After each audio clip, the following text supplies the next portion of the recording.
I feel, and I'm just going to give you this note for the edit. When you say all that, you need to have something appear on the screen like spoilers ahead, because you just spoiled a book that we're not reviewing. Oh, yeah, sure, we'll do that.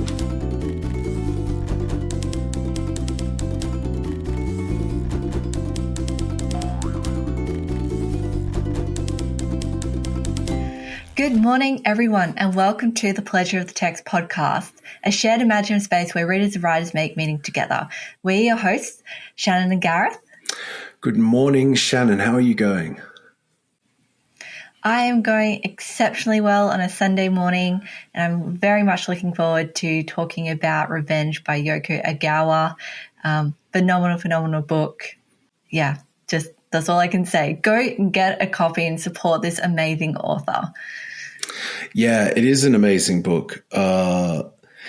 Although I suppose, the first thing we should talk about, I'm trying to throw you a curveball here, is the title, Revenge, as a translation, because the actual title is 6 words long, the Japanese title. And revenge is not any of those words. So I'll tell you a bit more about the title soon, but do you think Revenge is a good title for this book? I don't think so. And my reason for that is, but now I'm really curious before I give my answer, of these 6 words that have been somehow translated from the Japanese into revenge. Oh, and hats off to the translator. Stephen Snyder has done an amazing job on this book. But I mean, in some stories, actually, no, I've changed my mind. Yes, I do think Revenge is a good title, because I was just thinking about the couple stories and there's this undercurrent of revenge, but it's not the main theme, in my opinion, of this collection of short stories. I mean, I guess the other way of looking at it is revenge could be a sort of a malevolent karma, because, many of the characters in the book, I suppose, have indifferent outcomes, to say the least. So it is interesting. Stephen Snyder is a really good translator, and he works very closely with Yōko Ogawa when he does her work. So she she's very involved in the translations. I believe Snyder also translates Murakami, or is one of Murakami's translators. I feel like that is the case. And has Snyder translated all of Yōko Ogawa's books for her? Because she's written 20 books in the Japanese, but I'm not quite sure how many have been translated to English. All the ones that have been translated to English, he has translated. So that's, what have we got? We've got The Diving Pool, 3 novellas. We have Revenge, which we're talking about today. Hotel We've got The Housekeeper and the Professor, Hotel Iris, The Memory Place.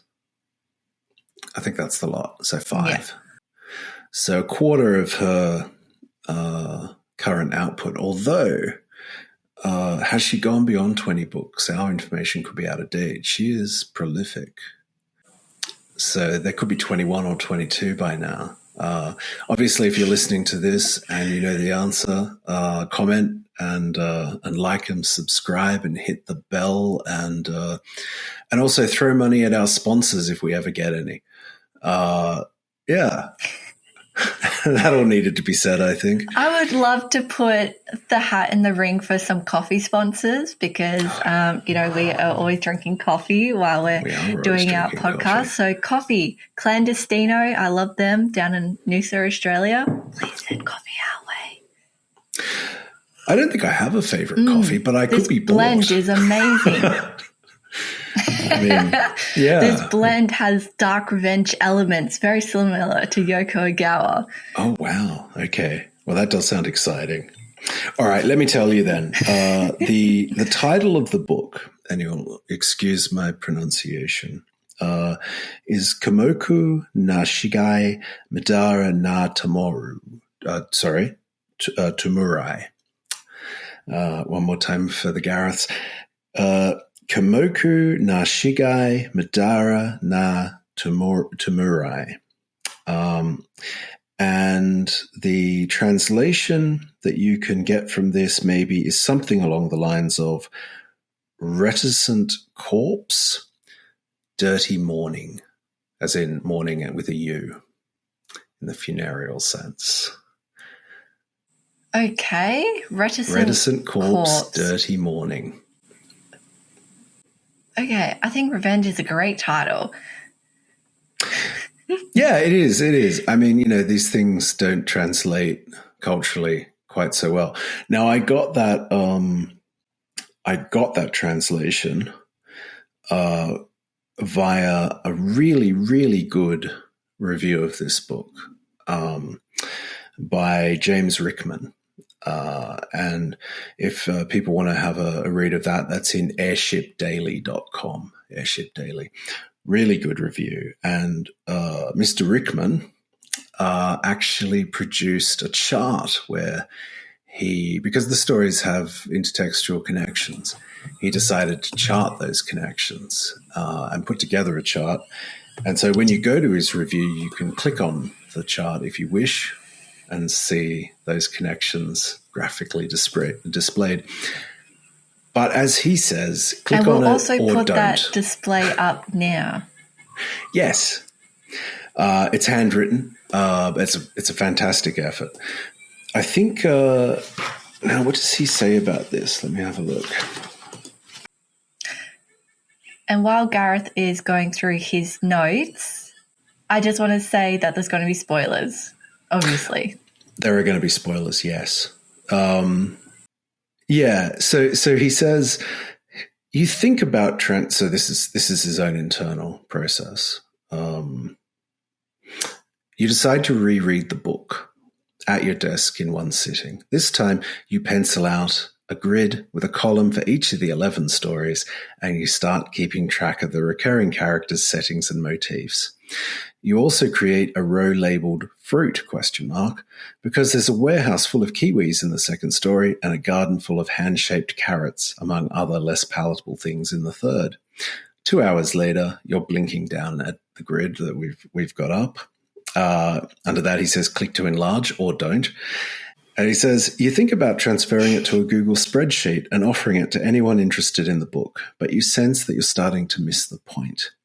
Sure, it was fun realizing that the young girl in fruit juice is also the slightly older baker in Afternoon at the Bakery, but the pleasure lies in discovering those connections yourself, a sort of cascading déjà vu that grows stronger as the book progresses and characters start to split and blend.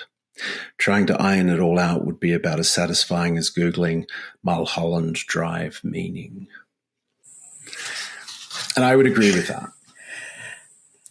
So yeah, it is hands one up of those to anyone things. who's watched Mulholland Drive and Googled what the hell did I just watch afterwards, give me the meaning, because it was a big hodgepodge mess of I don't know, but it was fascinating and amazing to watch, and it's one of those movies that you continue to watch over and over again. Yeah, you got to love David Lynch, or not, but I do. Now, David Lynch is someone that Ogawa is often compared to. And indeed, the game of comparing artists to other artists is very much a thing when it relates to her work. You noted some comparisons, I believe, pre-podcast that you were aware of, comparisons that have been made. Yes, thanks for putting the spotlight on me for this one, and apologies to all Murakami fans. But I read a couple of reviews and they mentioned that Yōko Ogawa lives in the shadow of Murakami and his work.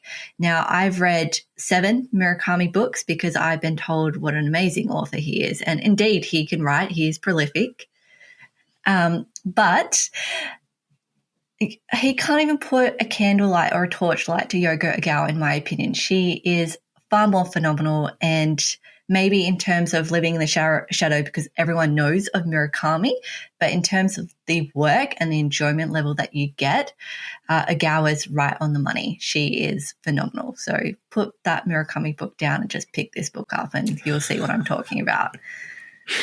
Yeah, I mean, I wouldn't go that far. We're going to get so much hate mail for that. Well, I'm a big Murakami fan, very much so. I mean... Well, can you tell us why? If you were to go into a bookstore, Gareth, and there's a pile of Murakami books and there's a pile of Yōko Ogawa books, which pile are you buying?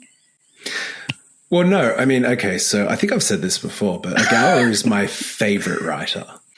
She's the writer that I most want to write like. And when I fall into writer's block, as does happen, my go-to reading experience is The Diving Pool, the 3 novellas. It seems to inspire me out of my funk.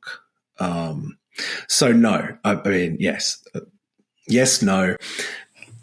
Yōko Ogawa is number one to me, but then she is number one to me. I think she's easily my favorite writer. So everyone else is falling into second place. But Murakami has incredible charms. He is, I think, a genuinely eccentric person, and his sort of sense of things, the aesthetics he applies to things, I find endlessly charming. Both Ogawa and Murakami are inspired by Kobo Abe. I think that's a really easy thing to see, but they're inspired in different ways. In actual fact, because the other common comparisons made to Ogawa are to Poe and to Borges. I can definitely see that in the work. Yeah, I can see it too, which is not to say that they're influences necessarily. She does list in a 2014 interview she did with who did she do it with? Oh, I think it's from her own website, Ogawa Yōko at wordpress.com. Check that out, folks. 2014 interview, they ask her about her influences, and she says Yasunari Kawabata, Abe Kobo, Gabriel Garcia Marquez, and Paul Auster. Obviously, I mean, from my point of view, the Kobo Abe one is huge, but so is the Paul Auster one. I see a lot of Paul Auster in Ogawa's work, and again, you know, I love Paul Auster, so there's definitely a grouping. Paul Auster wrote the New York trilogy or something that I'm trying to think of. Or yes, okay, yeah, yes, cool. I'm on the yeah. I'm still to read that, but I've heard it's incredible. Oh, it's absolutely marvelous. And he actually on this particular edition of Revenge, very nice cover, this one, he offers that they have a soundbite from Paul Auster, which is highly original, which, you know, in Paul Auster terms, that's high praise. He's not a gusher. He's not gushing everywhere. That's pretty significant. And in terms of Murakami, I think we were talking before, It is probably true that she sits in his shadow in sort of Western minds. I think the central contemporary Japanese writer in a Western context is Murakami. And certainly I've read commentary that, you know, he's in the discussion to win the Nobel Prize for Literature, which if people don't know what that really means, it's a Lifetime Achievement Award. So they attach it to whatever the person has written last, but it's really about your whole body of work. But you could argue, and some have argued, that Ogawa would also be very deserving of that prize, and there is a sense that it won't come to her until it comes to him. So certainly in his shadow, if that is true. But then there's the other Murakami, Ryu Murakami, who wrote now I'm blanking out. That's just great. Audition, amongst others. And he's a marvelous writer, but he's literally known as the other Murakami. What a bummer! Imagine being the other Higginson. Okay, so well, I want to put a new question to you, Gareth. If you saw Ryu Murakami's book on a table next to Haruki Murakami's book on it, what one are you going to buy? Ooh, honestly, it depends on the title. It depends on the title. I mean, I am a big fan of both. And yeah, I mean, I think the thing here is, folks, get all your friends and family to give you gift vouchers to a bookshop and buy all the books. You go in, you say to the shop assistant, I want all the books. Not just a few of the books. I don't mean many of your books. I want all the books. Give them to me now. Here are my vouchers. Yes. That's hilarious. That's a story idea. It is a story idea, isn't it? She talks about The Tin Drum as a film that was particularly influential on her, and I do see in her work some shades of Günter Grass. And certainly Günter Grass and Haruki Murakami have a very sort of parallel aesthetic relationship, I think. But I found out some stuff about her. You know, you don't read for the author, but I didn't want to sort of go, I don't know anything about her. And this was in this same interview. So I said, what do you do when you're not writing? And she said, I walk our dog and knit and watch baseball on TV. So that's what she does in her spare time. She writes, I think 5 days a week, 9 to 5. And that's how she's managed to be so prolific. And they also asked her, have you ever had another job? What would you do if you were not a writer? Her response was, I was a secretary at a hospital before I started writing. If I weren't a writer, I'm sure I would be doing something else.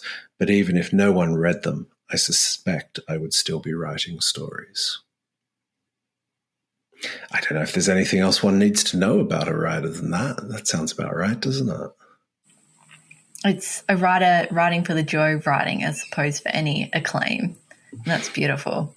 Yeah, it really is. I think it's interesting that she was a secretary at a hospital because obviously she taps into some of that experience in Revenge, and specifically in the story Lab Coats. And she taps into the baseball aspect in The Professor, and I think I've got the title mixed up. The Housekeeper and the Professor. Yeah, baseball's a really big sport in Japan.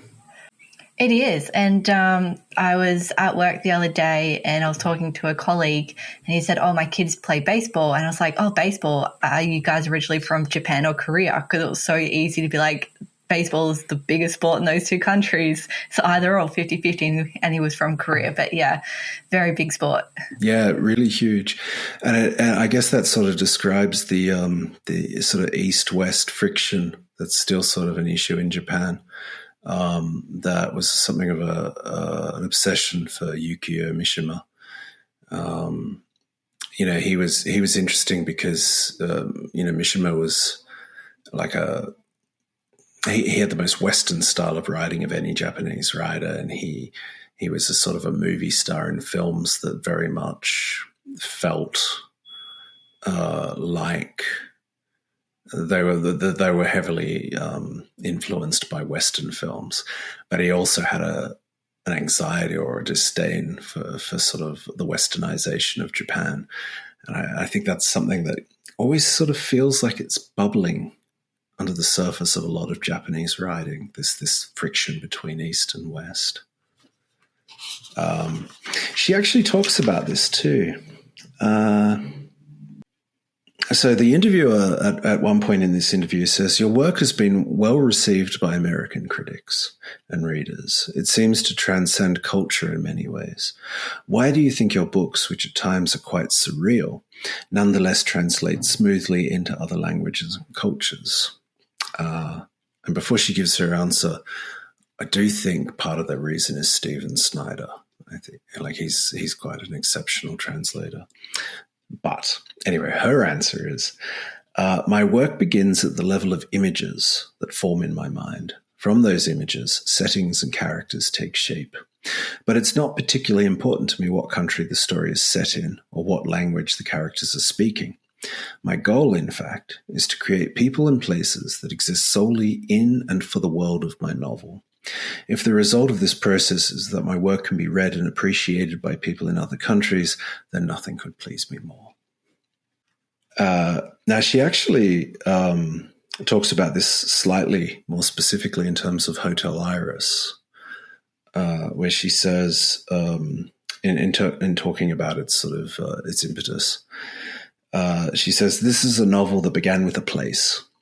I was staying in a seaside hotel in a small town in France, and there was a tiny island offshore that was only visible at low tide. As I watched that island come and go, the various scenes in the novel took shape in my head." So again, beginning with an image and then starting to build out into a series of scenes. And she writes, she says that she writes without a particular sense of where she's going with things. And sometimes the ending of her stories are a real surprise to her and a happy surprise. But reading Revenge, it doesn't feel like that at all, I think. No, I think Revenge, because it's so intricate and so complex, I don't think you could have written it in such a way that you didn't know the ending. So I'm surprised by that, because you would have to have.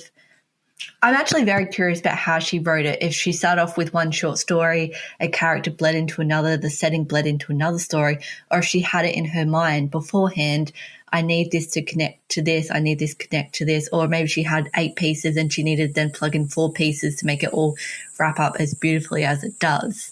And this is why I love Revenge so much. It's I'll put that picture back up so everyone can see the mastermind behind this, because it's so beautiful, all the connections. Revenge is, to me, a good collection of short stories is one that you can pick up again and again and read. Revenge is definitely that, and you're going to get something new every single time. Yeah, I agree 100%. There is a bit of a misunderstanding about her work, though. People talk about it in terms of it being a story cycle in a sort of a Western sense, or a composite novel. Composite novel being a novel made up of stories that are connected perhaps by place or by a central protagonist or some incident.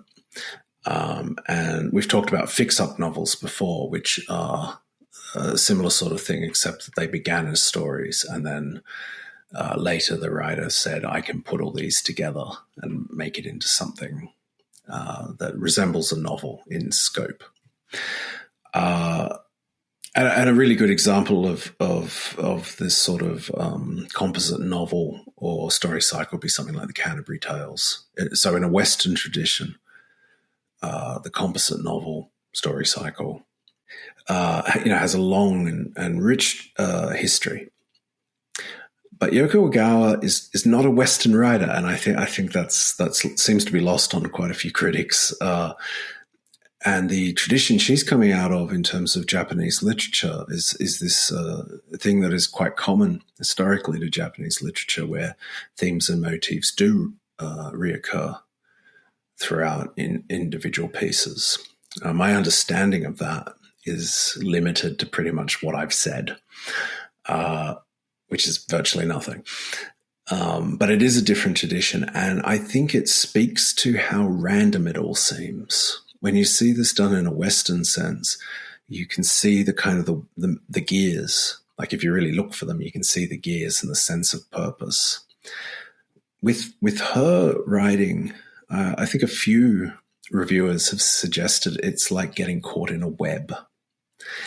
I think that's much more the thing. It seems almost happenstance. A little strand of silk pulls you this way and then drags you back this way, and before you know it, you're caught in this web of associations that you don't fully grasp. But every new discovery is an enormous pleasure, and you feel like you've almost got the answer, and then you don't. It slips through your fingers. There's something just incredibly intoxicating about that, I think. The connections seem very much unplanned, and they seem to be in the same way that in life, when coincidences occur that seem somehow profound, there's a randomness to it, and there's a joy and an exhilaration to these moments of connection. And I think that's how I would describe the reading experience of Revenge. You'd have these moments, they'd be tiny moments, but they'd feel so profound, but you couldn't say why. And that, for me, was the joy of it. Yeah, it's actually very similar to Korean dramas and probably Korean authors as well. I know in Korean dramas you have this event which just seems so out of place, but then as the story continues, they bring it back into the story and you're like, oh my God, that has so much more significance than what I originally thought it would be. That's beautiful. And I agree with, I don't know if a lot of Western writers have that. And I'm not sure if it's because we have very different thought processes, because we have a very linear mentality in the Western world, whereas theirs is very cyclical.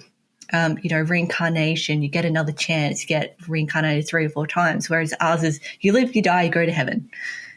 Kudos, amazing stuff. You've been a good person. But yeah. Yeah, I agree. I think that difference is very noticeable. I guess we haven't really talked about the book in specific, though, in specific terms. I thought it might be interesting to read just a couple of things. I want to explain to people in terms of writing how tiny little elements can have an enormous import. The very first page of Revenge is something I go to quite a bit because it's quite short and it really makes the point. So I thought I might read you that. So it's like a little taster of the book. This is quite short. So this is from the first story, which is entitled Afternoon at the Bakery. It was a beautiful Sunday. The sky was a cloudless dome of sunlight. Out on the square, leaves fluttered in a gentle breeze along the pavement. Everything seemed to glimmer with a faint luminescence. The roof of the ice cream stand, the faucet on the drinking fountain, the eyes of a stray cat, even the base of the clock tower covered with pigeon droppings.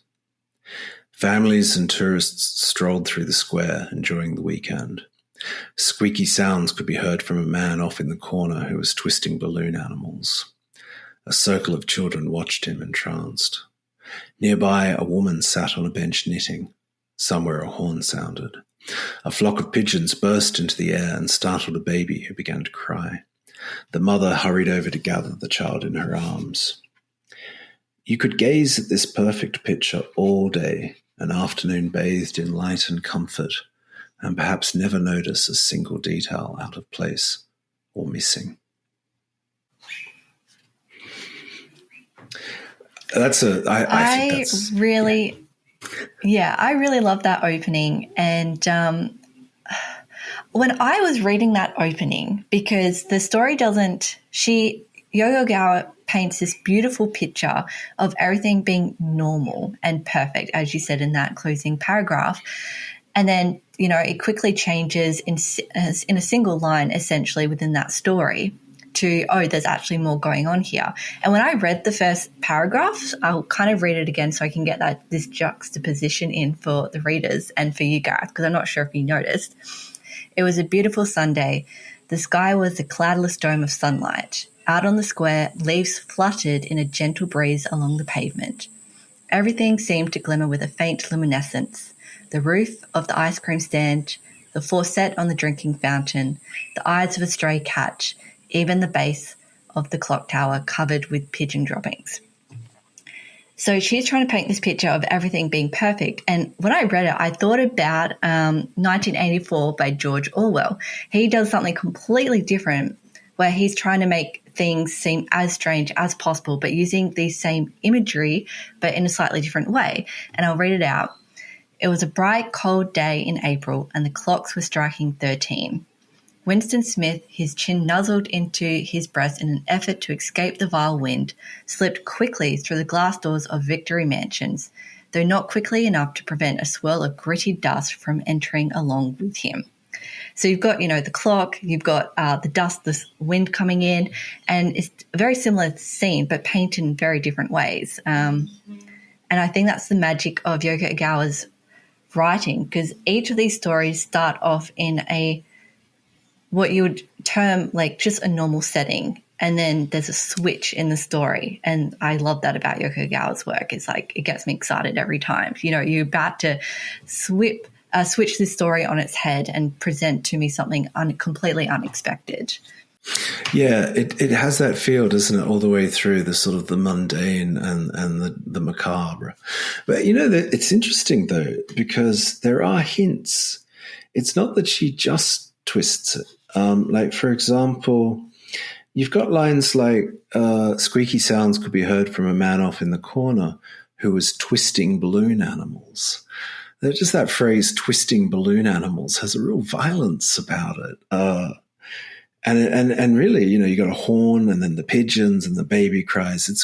There's almost a drama to the scene, but she assures us that this is a still and picturesque moment. And you just tend to believe her. But she's already sticking in some details that are slightly unsettling that I think just niggle at your nerve endings. There's something that Shirley Jackson does very well as well. You can read a section and nothing happens, and you think, God damn, I'm unsettled.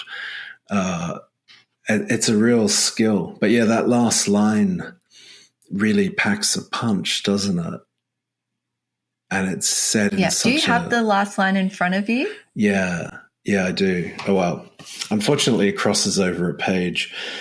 But you could gaze at this perfect picture all day, an afternoon bathed in light and comfort, and perhaps never notice a single detail out of place or missing.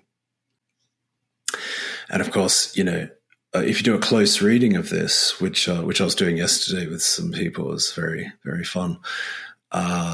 There's a sense of children and motherhood on the first page.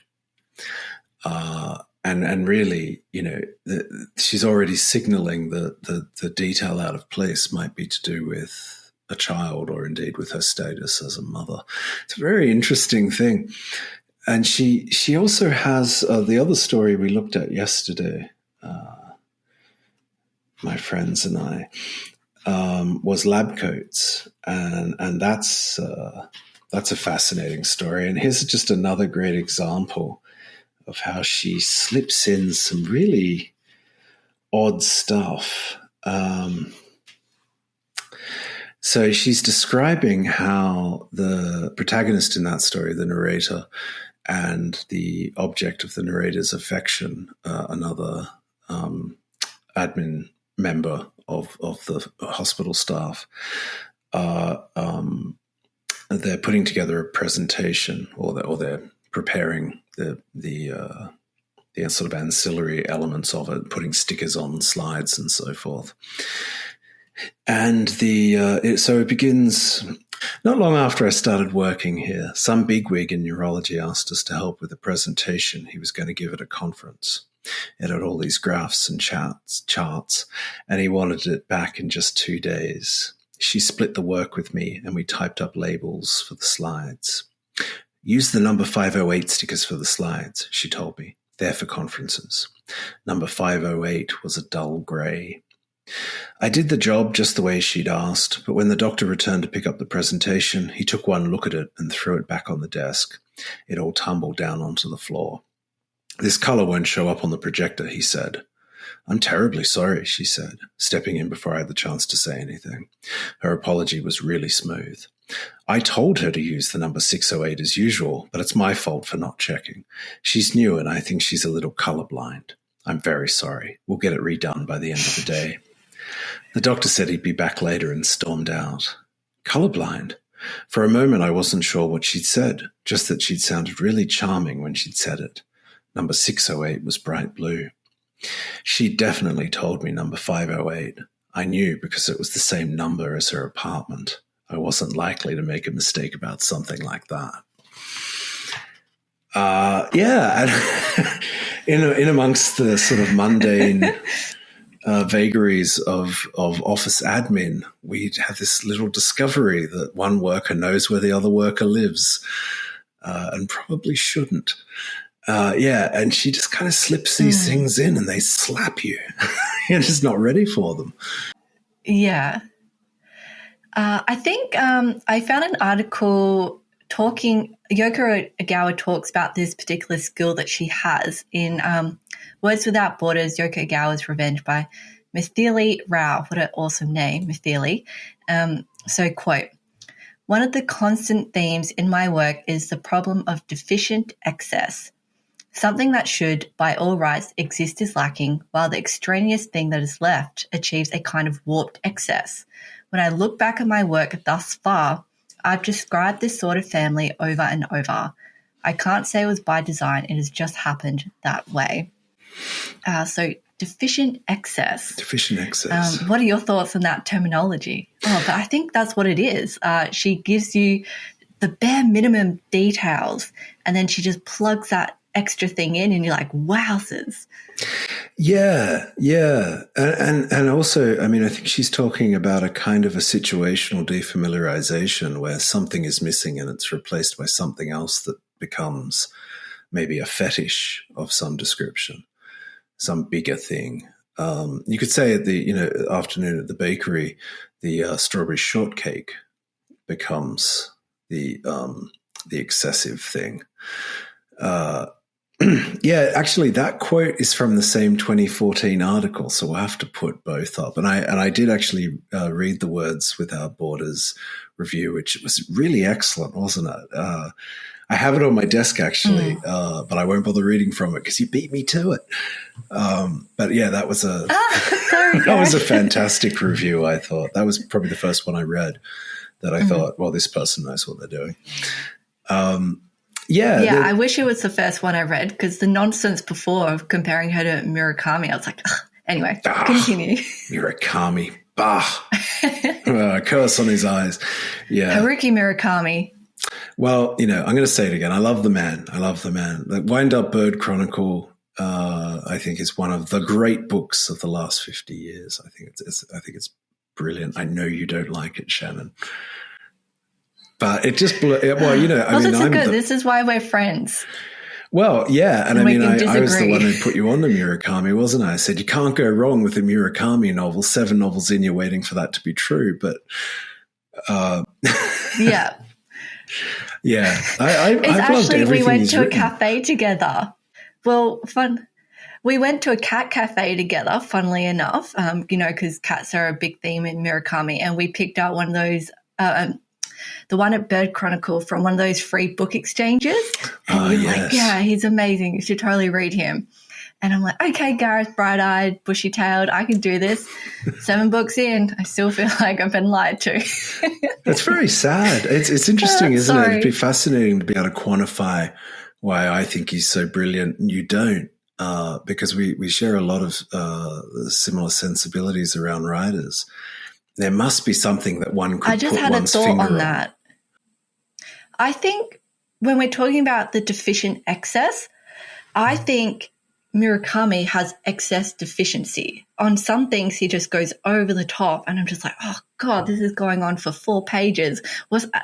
Anyway, I feel really bad for bashing on Murakami. But then, 4 pages in of all this excess, and then you give me this little minute detail, whereas Yōko Ogawa is the opposite, I find. That's interesting. Anyway. So I think for me with Murakami, it's becoming a Murakami review. But with Murakami, I actually love the details. When he starts talking about food, he'll often talk about food for quite a long time. And I always think, I wish I could get him to come and make me a sandwich because he seems to know what he's doing in terms of food far better than I ever have. But yeah, I mean, when I read his stuff about things like that, I very much, he talks about beer or going for a walk and he'll really describe the grass between houses. And yeah, for me, this stuff has a sort of a sensual appeal that I'm very drawn into. Whereas Yōko Ogawa, she's much more of a minimalist, considerably more minimalistic. I think, although The Memory Police, which is one of her earliest works, the latest to be translated, that doesn't feel anywhere near as minimalistic to me. And I don't know if this is something that's happened over time with her work or it was just a horses for courses thing or what. But stylistically, it feels very different to the other ones that have been translated into English. Well, I'm just thinking that was probably her thickest book that we have in translation from the Japanese, whereas the rest of it in the short story form, you have to be minimalistic to get like everything in that short story that you want to deliver. So maybe that's why, because I always think of Murakami as like you could shorten your books like 800 pages to 400 in what you're trying to deliver. And I'm also of the opinion that movies that are 2 hours long, you could have cut that into 1 hour. But I am a minimalist. I would say that's part of my identity. So maybe that's my issue. Yeah, maybe. I'm not sure if this is correct or not. But I have the sense that Murakami has mentioned... I'm pretty sure that Murakami has mentioned Charles Dickens as an influence. I could have completely fabricated this. If you think I have, write in the comments. If you think I'm making some sort of clever point, I wouldn't mind seeing that in a comment too. But yeah, sort of a Dickensian knottiness that certainly you'll see in someone like John Irving, who definitely is heavily influenced by Dickens. You'll see it in Gunter Grass. And again, I see a real... as a concurrency between Gunter Grass and Haruki Murakami. I say concurrency because for me, they seem to be existing not only in the same space, but the same time, the same sort of temporal reading space. And certainly Yōko Ogawa, they feel like there are sort of echoes, but it really does feel like she's coming from a very different space. I think probably the writer that sits between Murakami and Ogawa would be Abe. I can see how Abe could become Murakami or Ogawa. If we're thinking of poetic influence, it really feels like one could evolve into either of those two writers from where Abe was. Yeah. Yeah. Do you have any favorite bits of the book that you feel like reading to us? There was just little segments that have stuck with me. The line when, again, this is afternoon at the bakery, where we find out this mum is going to buy her child shortcake and she's talking to an elder lady in the bakery. I'm buying them for my son. Today is his birthday. Really? Well, I hope it's a happy one. How old is he? 6. He'll always be 6. He's dead. And, it's just so good. And then instead of concentrating on the death of her son, Yōko Ogawa concentrates on the grief of this mother dealing with the death, to the point that there's this awful scene where she's taking out the groceries from their fridge and then she hops – actually the son dies because he gets locked up in a fridge and he can't get back out. I should probably give that detail. So she takes out their groceries out of the fridge and hops in the fridge and closes the door just so she can understand what her son went through while he was dying. And then the husband asks, like, what are you doing? And he eventually leaves her. But that was incredibly powerful, the emotional feeling. I was reading this kind of at the same time as finishing Well of Loneliness, and the juxtaposition between just the ability to create emotion in the reader with these small little scenes was amazing. So that was one of my favorite. And then the other one, my other favorite short story, and this is, again, this really powerful thing with Yōko Ogawa. We've read a few collection of short stories. Every single one of these stories has a punch, has an impact. It doesn't dull anywhere or dip, and each of them are just as good as the other. The one that I really enjoyed was The Man Who Sold Braces, and it's told from the perspective of the nephew talking about his uncle, and he gets everything his uncle creates breaks down, and he gets gifted a jacket made with tiger skin, and eventually, this jacket keeps him warm, but pieces of it start falling off, and it leaves him chilled at the end. And then we get the story of the last hour of the Bengal tiger, and you've just got this real chill of this animal that had a life is now being worn by a human oh gosh. Yeah. I just get really excited about each of these short stories. And what are some of your favorites? I don't know that I specifically have a favorite story, and I find it hard to imagine reading the book at random, like just picking up a story. So certainly, like I say, yesterday, with a few friends, we did some close readings of two of the stories, but I basically just picked them at random. But we could have done any of the other stories, really. What I would say, though, is An Afternoon at the Bakery is a really good example of this. Now, again, I haven't read the Japanese, and I haven't even looked at the Japanese text, so I don't know how it would present as text. But Ogawa does this really great thing with sections. The section you described of the husband tearing open the fridge, it's about that long, and that's a whole section.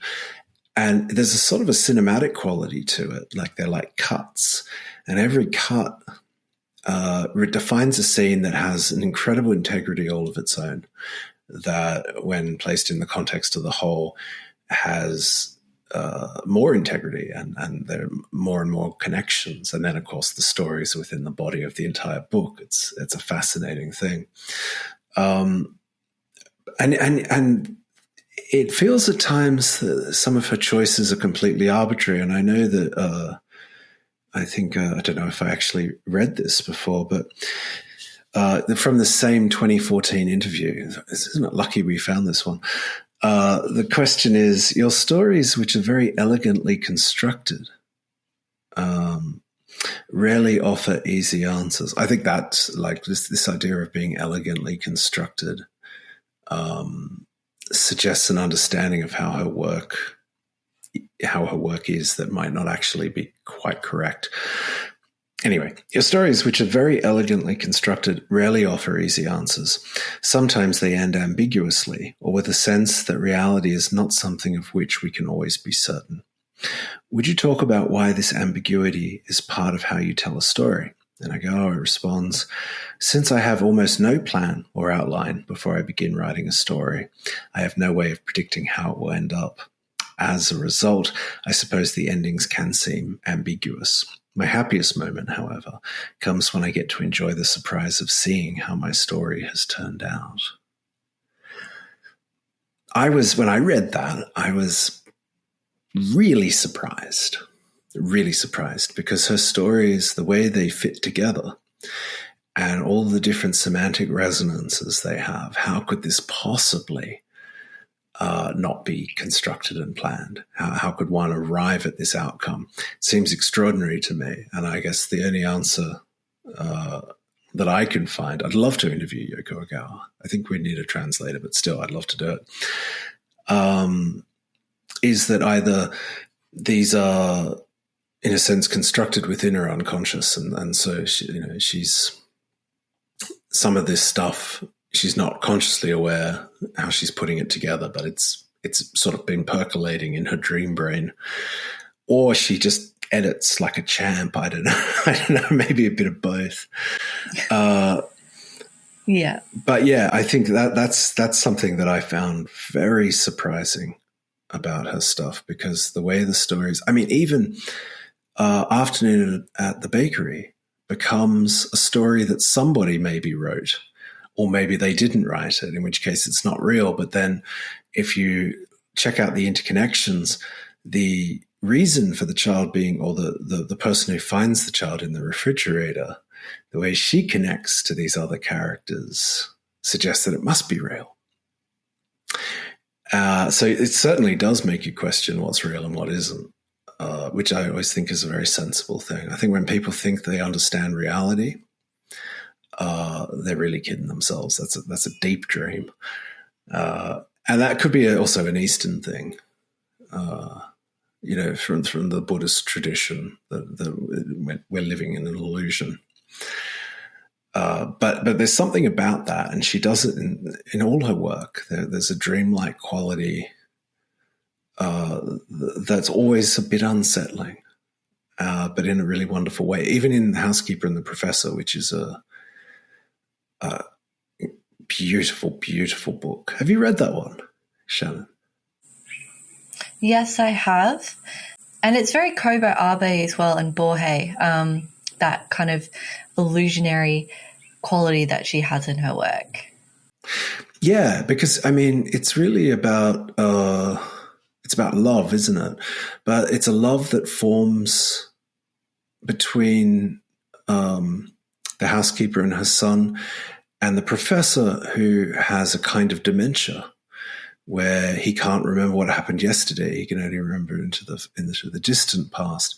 And so their relationship begins again every day. But there's a sort of a deeper connection that seems to be fostered over time that can't really be satisfied by the sort of the superficial, where every day he goes, oh, you're my housekeeper. Oh, you have a son. And they have to begin again. And I think there's a correlation there that I haven't really thought about. So it's fantastic that I'm now saying this publicly, but there's a correlation there. And again, if you're listening to this and you think, of course there is, Gareth, and it's this, stick that in the comments so I know what I'm talking about. But yeah, there's this connection between perception and memory. I mean, we have the memory police as well, and how we construct our sense of the real. That seems to be a major factor in her work. And it's just constantly deliciously exciting and unsettling. Definitely my favorite writer. She does the same in Hotel Iris, I think. So Hotel Iris is about a young girl who meets an older guy, and he takes her back to his place and does some atrocious sexual activities to her. But her perception of it is, oh, yeah, kind of shrugs it off. This is normal. And then everyone finds out because they find the photographs, and the dude just jumps off a boat and dies, and it's over. Just a whirlwind of just this, like, I don't know how she does it, of like, I as a reader am disgusted by the activity, and yet my perception of this stuff is getting becoming biased because of the author telling me their perspective of it. Oh, just hit my microphone again. But that's all right. It's an exclamation mark. Yeah. She actually does talk about Hotel Iris in this ubiquitous interview. And she says the following, which I think you might find interesting. My purpose in writing Hotel Iris was not to describe Mari, that was the girl, but to use her to depict the elderly translator. She is not so much the protagonist of the novel as a character who is given a role as the translator's sole companion for his final days. She's a witness tasked with preserving the memory that a person such as the translator existed in this world. Her submissiveness is, I think, an act she puts on in order to grant the translator his final wish. At some point in the novel, she even begins to seem motherly in relation to the old man. You could say that her encounter with the translator makes her suddenly become an adult, though I do not mean this in the sexual sense. Isn't that interesting? That's awesome. Not how I would have read Hotel Iris at all. I'd be interested to reread it now with that in my head. Yeah, I can kind of see that, because after the death of the translator, his final memory of existing is these photographs. That's all he'll be known for, as opposed to, I think he translated Russian to Japanese. I think that's what he was doing. All these medical texts, which is, also goes back to Yōko Ogawa's background being a medical secretary. And also a particular kind of writing that perhaps isn't satisfying. In Revenge, we have a writer who is essentially writing ads for hotels. We have another writer who writes a novel that turns out to be a bunch of blank pages, if she ever wrote anything. Oh, that was creepy. Yeah. It's interesting, isn't it? Like, writing as an object is again another of these major points in her work that keeps coming back again and again. And I think maybe also the question now, Yōko Tawada, who we've talked about a little bit. I think the idea of how writing functions, and how writing functions in translation, and how writing functions in editorial contexts, is something that I think both Yokos, so we've got two Murakamis, now we're going to have two Yokos, seem to have something of a preoccupation with. And again, I don't know why I'm doing Yōko this, to but I feel Wilder. like in the comments, people should comment on this. We should get a discussion going because I don't want this discussion to end with this podcast because it's just too interesting. Yeah, so Tawada wrote The Bridegroom Was a Dog. That's one I've read. Very strange, very strange. And Scattered All Over the Earth, which is one I picked up the other day, which I haven't read yet, but it sounds fascinating. It's about a bunch of linguists in a post-apocalyptic future. I mean, what more could you ask for? And you know, she's an interesting one because she writes in Japanese and German. And so her works are always considering the translated and the concept of being translated. And yeah, I don't know if they've ever been in discussion, but you know, again, it would be very interesting to listen to a conversation between Yōko Ogawa and Yōko Tawada about their various literary preoccupations. I think that would be a really interesting discussion. Now, before I give my star rating of this book, did you have anything else that you wanted to add for our very meandering and twisted review of Revenge by Yōko Ogawa? Well, I guess the only thing is I would say that people should definitely read this book. I'm going to give it 1 star. No, wait, no, I'm not. I'm going to give it 5 stars. It's 5 stars. Yeah, that was a pretty safe bet, actually. But I probably wouldn't read too many reviews of it or get too hung up on what she's doing from a Western context because it isn't a Western book. And I think having expectations that are sort of culturally biased actually will diminish your enjoyment a little bit, I think. Particularly, you know, if you've listened to this and thought, well, I'm going to go ahead and read this book anyway, and you can because we haven't really given away anything too important, I don't think. Yeah, you really want to get away from the idea of the story cycle and the sort of Western tradition of these things because she does approach it in a very different way. And I read, you know, a review that said her approach was gimmicky and haphazard. What? Yeah. And I think one reviewer said by the end, I got so sick of the tricks, I just wanted it to be over. I don't really understand that because I don't think there were any tricks being played. This dude must hate Halloween. Well, yeah, darn tootin'. I would say this book is a book full of treats, not a book full of tricks. And yeah, so I think if you come at it, you know, in a very sort of passive way and go, okay, let's just see what happens, I think you'll love it because it is extraordinary and it does defy expectations. So you're wasting your time going in with expectations. Expect to love it. And if you don't love it, well, get on the comments. See, I've got this whole theme that I'm working with today. Get on those comments and say, well, I didn't love it. And here's why. And that would be a fascinating conversation too. So 5 stars from me. I'd give it 6 if I could. What are you giving it, Shannon? I am also giving it 5 stars, and I'm glad that I brought in the analogy of Halloween because it's full of tricks and it's full of treats, and also it's got that sense of macabre as well. It's right up there in terms of what I love.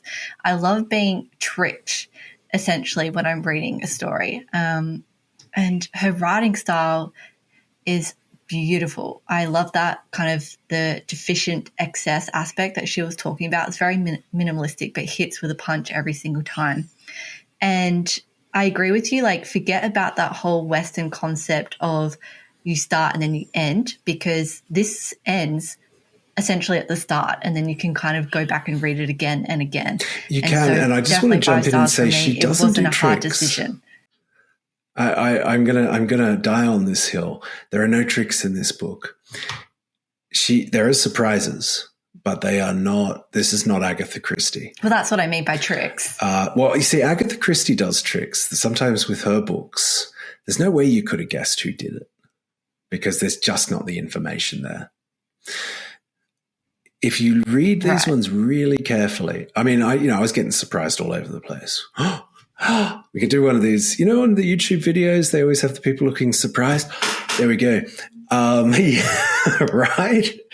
But if you go back through her work, she lays the seeds for it. You can actually see these things coming. I mean, why would you do that to yourself? But they're very honest surprises, I guess, is what I'm saying. It's about as far away from gimmicky as you can get. Boo to people who say this is gimmicky because they're just, I would say they're objectively and factually I just wrong. can't even. Yeah. Yeah, like that's a crazy word to apply. It's more like she sets you up with a perception of reality, and then every now and again you realize your perception of reality is wrong. But it's your perception. And if you go back, you can see that, in fact, she was letting you know how things really are, and you just missed it. And that's what's so joyous about it. You can actually see that, in actual fact, these things aren't surprises in a dishonest way. They're built in, and she really lets you know what's going to come next. You just have to dig under all the layers of silk. So sorry to interrupt, but I had to get the trick thing.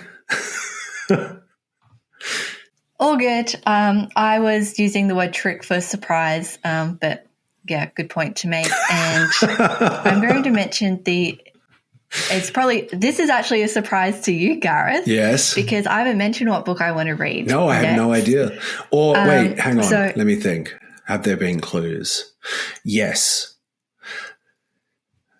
Mariana Enrique. You've got 3 guesses. What's the book called? It's a big one. Something in the Night. You are unbelievable, Gareth. Unbelievable. So that was the breadcrumbs. You can read deeply into these things and predict the future like a sage. Our Share of Night, yeah. This is not a joke, audience. We have honestly not had a conversation about this. So we're having a Christmas break, and as you can see, it's quite thick. So you will have time to read this amazing book. We've been talking about authors in translation for a little while, and Mariana Enriquez, she wrote The Dangers of Smoking in Bed, and what was the other one that she won heaps of awards for? Things We Lost in the Fire, is that right? Yes. So we're reading this next, and I'm very, very excited. Where is the blurb? I'll read the blurb out to everyone. Please. His father could find what was lost. His father knew when someone was going to die.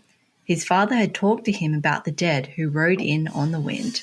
The dead travel fast. Jasper is a 6-year-old when the order first come for him.